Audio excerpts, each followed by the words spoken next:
Baik, terima kasih. Perkenalkan, nama saya Yuldiansi Iwike, NIM 18100-211. Di sini saya akan menjelaskan soal ujian akhir semester yang sudah diberikan oleh Ibu, yaitu tentang utang antara harta perusahaan tak lancar. Baik, yang di sini pertama, jurnal metode ekuitas pada tahun 2011 pada bagian kas itu sebesar 27 juta. Lalu investasi pada saham PT Anak itu sebesar 27 juta. Itu dia mencatat dividen pada PT Anak sebesar 30 juta dikali dengan 0,90. Lalu yang kedua, investasi pada saham PT Anak itu sebesar 45 juta. Itu pendapatan dari anak perusahaan sebesar 45 juta. Dia mencatat pendapatan metode ekuitas itu sebesar 50 juta dikali dengan 0,90. Lalu untuk bagian ke-6, biaya perolehan untuk biaya perolehan akrual ekuitas itu sebesar 240 juta diinvestasi pada saham PT Anak. Lalu untuk akrual ekuitasnya itu sebesar 50 juta dikali dengan 0,9 sebesar 45 juta. Lalu untuk saldo pada 31 Desember 2011 sebesar 258 juta. Lalu di sini untuk kertas kerja konsolidasi pada tahun 2011, kertas kerja konsolidasi yang digunakan untuk penyusunan laporan keuangan konsolidasi pada tahun 2011 untuk bagian eliminasi ke-7 itu ada pendapatan dari anak perusahaan sebesar 45 juta, dividen diumumkan sebesar 27 juta, lalu investasi pada saham PT Anak sebesar 18 juta. Itu dia mengeliminasi pendapatan dari anak perusahaan. Lalu untuk bagian eliminasi ke-8, pendapatan untuk kepemilikan minoritas sebesar 5 juta, dividen diumumkan itu sebesar 3 juta, lalu kepemilikan minoritas itu sebesar 2 juta. Nah, itu dia mengalokasikan laba kepemilikan minoritas.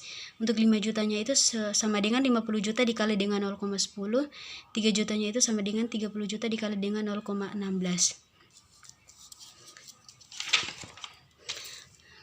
Lalu untuk bagian eliminasi ke-9, saham biasa PT Anak sebesar 300 juta, saldo laba 1 Januari sebesar 100 juta, lalu investasi pada saham PT Anak sebesar 240 juta, untuk kepemilikan minoritas sebesar 160 juta.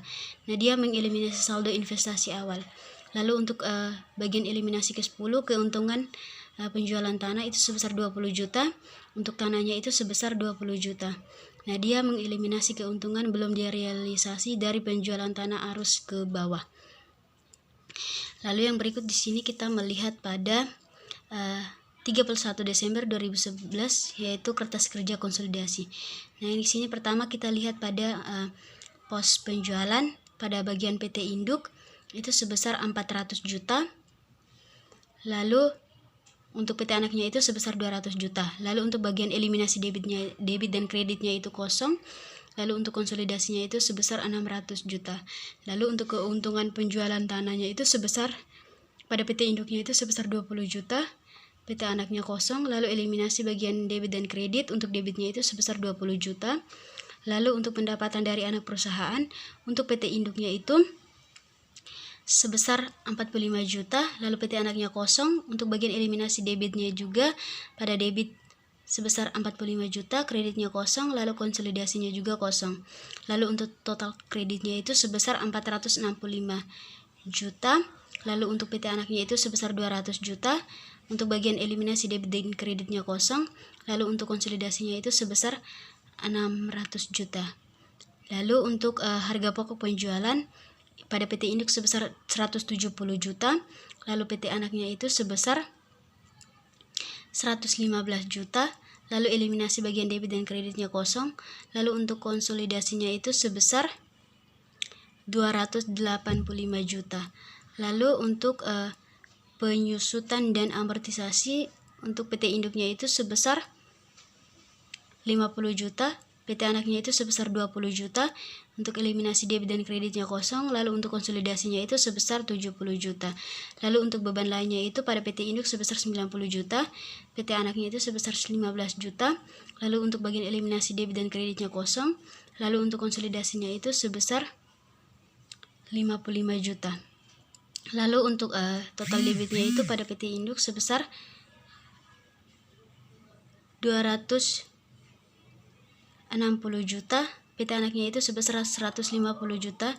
Untuk bagian eliminasinya itu pada bagian debit dan kreditnya kosong, konsolidasinya itu sebesar 410 juta. Lalu di sini untuk pendapatan untuk kepemilikan minoritasnya itu untuk PT induknya kosong, PT anaknya juga kosong, lalu eliminasi debit dan kreditnya itu sebesar, pada debitnya itu sebesar 5 juta, kreditnya kosong, lalu untuk konsolidasinya itu sebesar 5 juta. Lalu untuk laba bersih dibawa ke depan itu pada PT induknya itu sebesar 205 juta, PT anaknya sebesar 50 juta. Lalu untuk eliminasi debit dan kreditnya kosong, untuk debitnya 70, kreditnya kosong, lalu konsolidasinya itu sebesar 185 juta. Lalu untuk saldo laba 1 Januari pada PT induk sebesar 300 juta, PT anaknya itu sebesar 100 juta, eliminasi debit dan kreditnya untuk debitnya sebesar 100 juta, kreditnya kosong, lalu untuk konsolidasinya itu sebesar 300 juta. Lalu laba bersih dari atas pada PT induk sebesar 205 juta, PT anaknya itu sebesar 500 juta, lalu untuk eliminasi debit dan kreditnya kosong, lalu untuk konsolidasinya itu sebesar 185 juta. Lalu dividen diumumkan untuk bagian PT induk itu sebesar 60 juta, untuk PT anak sebesar 30 juta, lalu eliminasi debit dan kredit untuk debitnya kosong, kreditnya itu sebesar 27 juta.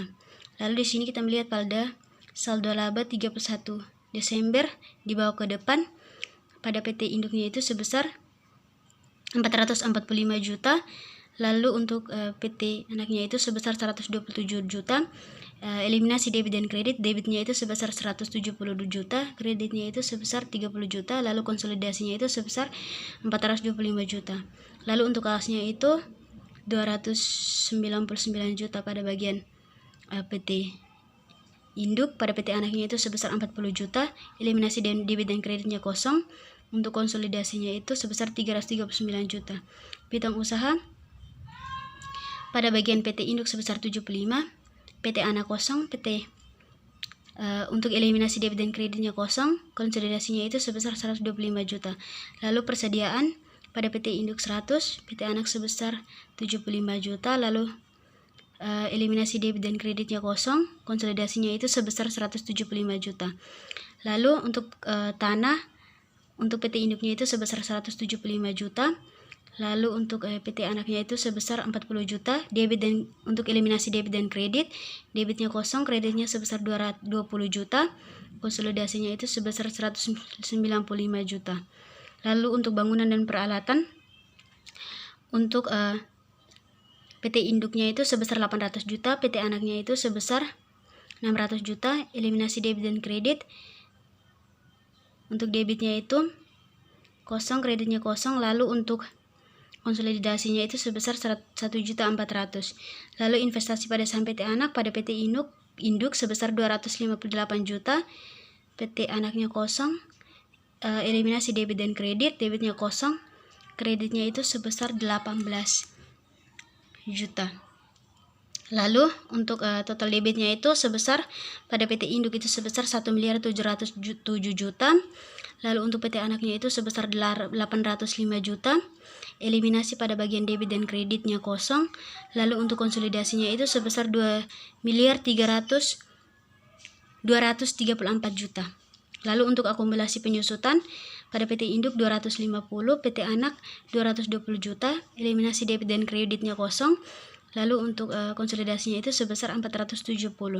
Nah, utang usahanya di sini pada PT induk sebesar 100, PT anaknya itu sebesar 100, bagian eliminasi debit dan kreditnya kosong, lalu untuk konsolidasinya itu sebesar 200. Lalu utang obligasi pada PT induk sebesar 400, PT anak sebesar 200, lalu untuk eliminasi debit dan kreditnya kosong, konsolidasinya itu sebesar 600. Lalu untuk saham biasa pada PT Induk dan PT Anak itu pada PT Induk sebesar 445 juta, lalu untuk PT Anaknya itu sebesar 120 juta, eliminasi debit dan kreditnya itu pada bagian debit sebesar 170 juta, kreditnya sebesar 30 juta, lalu konsolidasinya itu sebesar 425 juta. Lalu untuk kepemilikan minoritas, untuk bagian PT Induk dan PT Anaknya kosong, lalu untuk eliminasi debit dan kredit, debitnya kosong, kreditnya sebesar 2 juta, konsolidasinya kosong.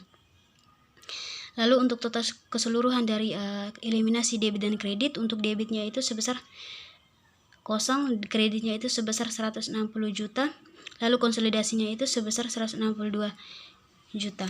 Lalu untuk total keseluruhan dari kredit pada bagian PT Induk itu sebesar 1.695 juta. Lalu untuk debitnya itu PT Anaknya itu sebesar 840 juta. Lalu untuk bagian eliminasi debit dan kredit, untuk debitnya itu sebesar 470 juta. Lalu untuk kreditnya itu sebesar 470 juta. Lalu untuk konsolidasinya itu sebesar 2.257 juta. Lalu di sini kita melihat pada laba bersih konsolidasi tahun 2011. Laba bersih PT Induk itu sebesar 60 juta, itu dikurangi dengan laba entitas perusahaan belum direalisasi, penjualan tanah arus ke bawah itu sebesar 20 juta.